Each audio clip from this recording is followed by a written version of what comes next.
जी हाँ, नाज़रीन drama serial Kumar की नेक्स्ट आने वाली एपिसोड में आप देखेंगे कि जब कहकशां बेगम लाइबा से कहेंगी कि रोको अपने भाई को, वो बहुत जल्दी में गया है यहाँ से, ये ना हो कि वो अपने आप को नुकसान पहुँचा ले। जिस पर लाइबा कहेगी कि अब आपको किस चीज़ का रोना है, अब किस चीज़ का पछतावा हो रहा है। आपको मैंने कहा था ना आपसे कि अगर फाइज भाई के ऊपर आपकी हकीकत किसी और के मुँह से खुली तो बहुत दिल दुखेगा उनका, अपने मुँह से ही आप सब कुछ क्यों नहीं बता देती। जिस पर कहकशां बेगम कहेंगी इन बातों का वक्त नहीं है, मुझे यकीन है कि वो अपने आप को नुकसान भी पहुँचा सकता है। जिस पर लाइबा कहेगी वो अपने आप को नुकसान पहुंचाने नहीं बल्कि हरीम भाभी के घर गए हैं उनसे माफ़ी मांगने के लिए। जिस पर कहकशां बेगम कहेगी ऐसा हरगिज़ नहीं हो सकता, मैं अभी भी उस लड़की को अपने बेटे की ज़िंदगी में बर्दाश्त नहीं कर सकती। जिस पर लाइबा कहेगी अभी भी आपको नसीहत नहीं हुई है, आपको क्या लगता है कि आपकी हकीकत खुल जाने के बाद भी भाई आपकी बातों पर यकीन करेंगे, उन्हें अब आपकी किसी भी बात पर यकीन नहीं आएगा। अब आप जो मर्जी कर लीजिए, बल्कि अब हरीम को अपने बेटे की ज़िंदगी में तस्लीम कर ही लीजिए। उधर जब फाइज फ़ोन करेगा हरीम के भाई को कि मैं आखिरी बार हरीम से मिलना चाहता हूँ, तो उस पर कहेगा उसका दोस्त ये तुम्हारा हक है क्योंकि हरीम अभी भी तुम्हारे निकाह में है,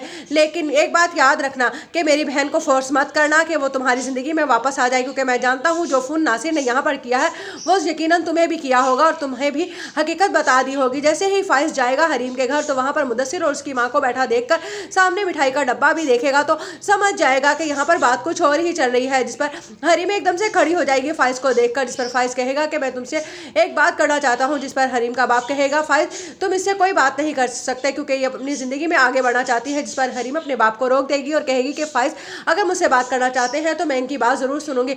जब फाइज कहेगा हरीम से कि मुझे माफ़ कर देना, तलाक के पेपर्स तो मैं ले आया हूँ लेकिन मुझे नहीं लगता कि मैं इस काबिल हूँ कि तुम इन्हें ठुकरा दो, मुझे लगता है कि तुम इन्हें ज़रूर कबूल कर लोगी। जिस पर हरीम कहेगी कि अच्छा हुआ जो आप पर यह हकीकत खुल गई नासिर के मुँह से, लेकिन वही हकीकत जब मैं आपको बता रही थी तो शायद आपको यकीन नहीं आ रहा था, इसीलिए अब मुझे लगता है कि माफ़ी की कोई गुंजाइश बाकी नहीं रही है।